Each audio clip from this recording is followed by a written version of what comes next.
4 façons dont un homme teste une femme avant de construire une relation sérieuse. Dans cette vidéo, nous allons parler de ce qui est important et sur quoi un homme fait attention avant de faire un pas sérieux, prendre cette décision peut-être sur le mariage ou établir une relation solide ou même un partenariat civil.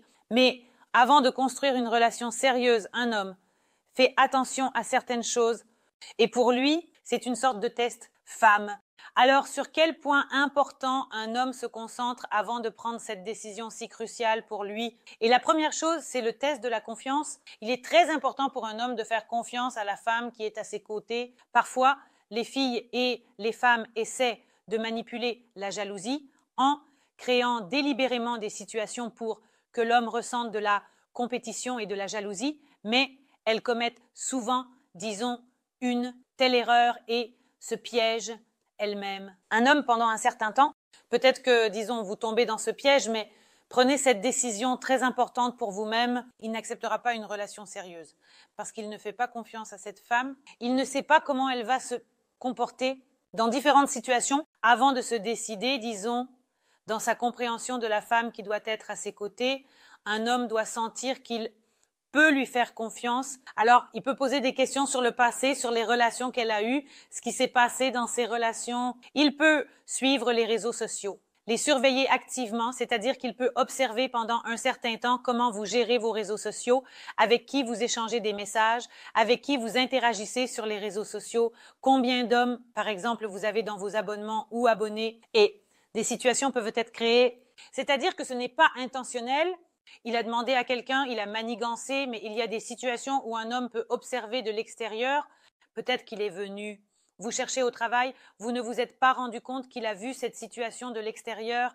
Quand il, par exemple, commence à vous poser des questions sur quelque chose, vous ne racontez pas la situation, vous commencez à l'esquiver. Par exemple, elle a gardé son téléphone. Et tout cela dit à l'homme que, par exemple, il ne peut pas faire confiance à cette femme. Mais une situation a été créée où un homme s'est approché d'une femme, faire connaissance, elle ne s'est pas présentée à lui en posant des questions ou en racontant comment s'est passée sa journée. Une femme raconte une situation et elle le fait calmement. Soit, par exemple, quelqu'un l'appelle au téléphone, soit peut-être même un ancien prétendant, et elle n'hésite pas à dire que tout, par exemple, est terminé. Un homme voit qu'une femme est calme, qu'elle ne lui cache rien, que tout dans sa vie est honnête, et cette honnêteté, même envers les autres hommes, donne à l'homme la compréhension qu'il peut faire confiance à cette femme. Si vous cachez quelque chose, si vous dissimulez des échanges, si vous protégez votre téléphone par un mot de passe, si vous recevez des messages et que quelqu'un vous croise, mais que vous ne racontez pas tout, que vous êtes rusé, l'homme ne prendra pas de décision concernant une relation sérieuse,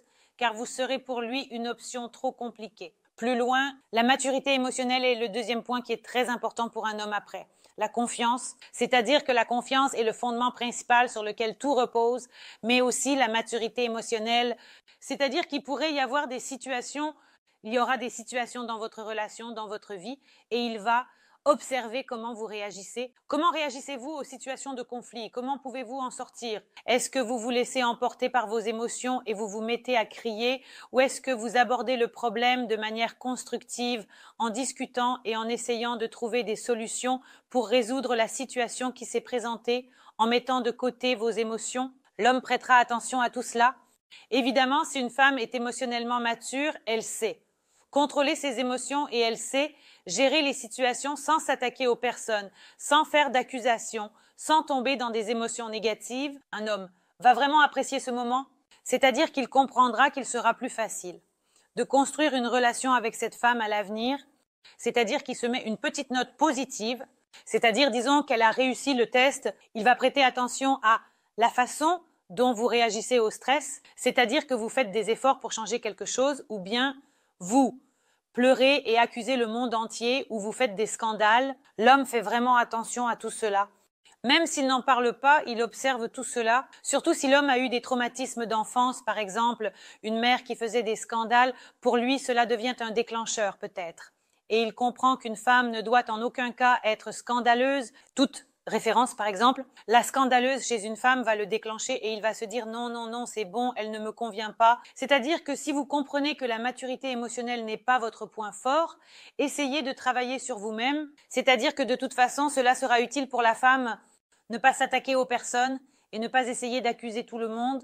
Et tout, c'est de réfléchir à ce que la situation apporte et ce qu'il faut en faire, ce qu'on peut en faire, sans tomber dans ce genre de trou négatif. Et encore, la relation aux problèmes des autres. Un homme fera également attention à ce que vous dites des autres, à la façon dont vous traitez les problèmes des autres. Et ici, cela dépend déjà de la perception du monde de l'homme, c'est-à-dire de ce qu'il considère comme juste et ce qu'il considère comme normal dans ses relations. Ici, ce qui sera important pour un homme, c'est la capacité de la femme à discuter des problèmes de manière constructive, c'est-à-dire la capacité de la femme à s'exprimer, à parler avec, dans certaines situations, sans provoquer des montagnes russes émotionnelles, sans faire de crise, de scandale, avec des assiettes brisées, etc. Une autre vérification concerne la capacité de soutien. Eh bien, disons un test pour un tel ami. L'homme, en réalité, trouve le monde un peu plus compliqué que la femme. Parce que depuis son enfance, on lui inculque qu'il doit être fort, qu'il ne doit pas pleurer, qu'il est responsable de tout le monde, qu'il porte le poids de la responsabilité pour tout. En réalité, avec ce fardeau, il est souvent difficile pour lui. Quand une femme entre dans sa vie, il comprend qu'à un certain moment, il prend aussi une grande responsabilité. Et que se passe-t-il à ce moment-là? Si au moment où une relation commence, l'homme comprend que, en plus, d'avoir une femme à ses côtés, belle, peut-être même magnifique, elle lui plaît, elle dit ce qu'il veut entendre. C'est-à-dire qu'il comprend qu'elle est comme ça, comment il se l'imaginait. Et à ce moment-là, il sent qu'elle sera à ses côtés quand il y aura des situations difficiles. C'est-à-dire qu'elle peut être avec un ami. C'est une sorte de, disons, énorme test pour lui. Parce que quand tout va bien pour un homme, il comprend naturellement que la femme sera à ses côtés. Mais comment elle se comportera quand des difficultés surviendront dans sa vie?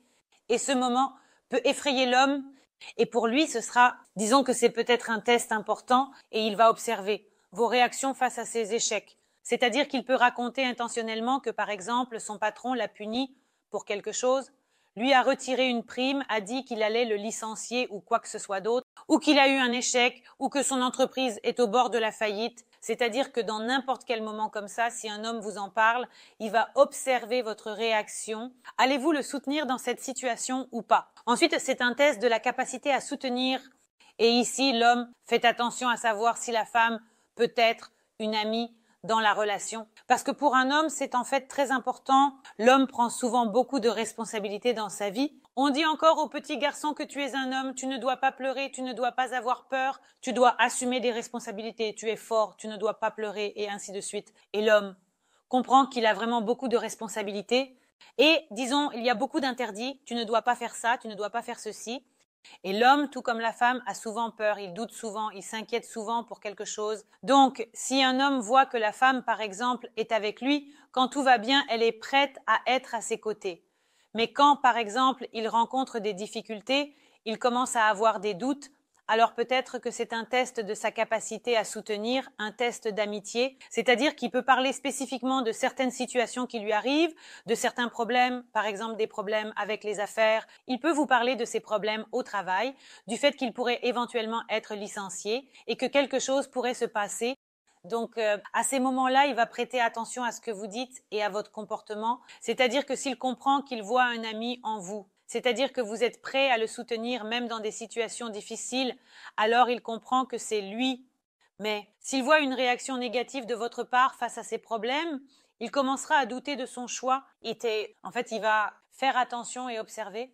Il va prêter attention à vos réactions, à votre disposition à aider et à savoir si vous êtes prête à être à ses côtés dans les moments difficiles. C'est quelque chose de très important pour un homme. Et un autre point, c'est le test de la compatibilité des valeurs. L'homme va vous demander comment vous imaginez la famille, ou il va parler de la sienne. Concernant les préférences familiales, c'est-à-dire qu'il veut peut-être une grande famille avec beaucoup d'enfants, et il vous en parle. Et à ce moment-là, vous dites non, non, non, je veux un enfant, ou je ne veux pas d'enfant du tout. Et là, ce n'est déjà plus une question de compatibilité des valeurs. Et ici, les deux personnes doivent être absolument honnêtes envers elles-mêmes et l'une envers l'autre. Parce que si à ce moment-là, quelqu'un commence à jouer un rôle, alors à quel moment il se prive du désir de vivre? Ainsi, la vie, comme on le souhaite, peut à un moment donné priver son partenaire de ce dont il rêve peut-être. C'est-à-dire, par exemple, si vous pensez qu'il veut beaucoup d'enfants. Après le premier enfant, mais l'homme vous déclare que vous aurez beaucoup d'enfants. Vous accouchez de votre premier enfant, par exemple, vous êtes déjà marié, et l'homme dit, eh bien, il est temps de passer au suivant.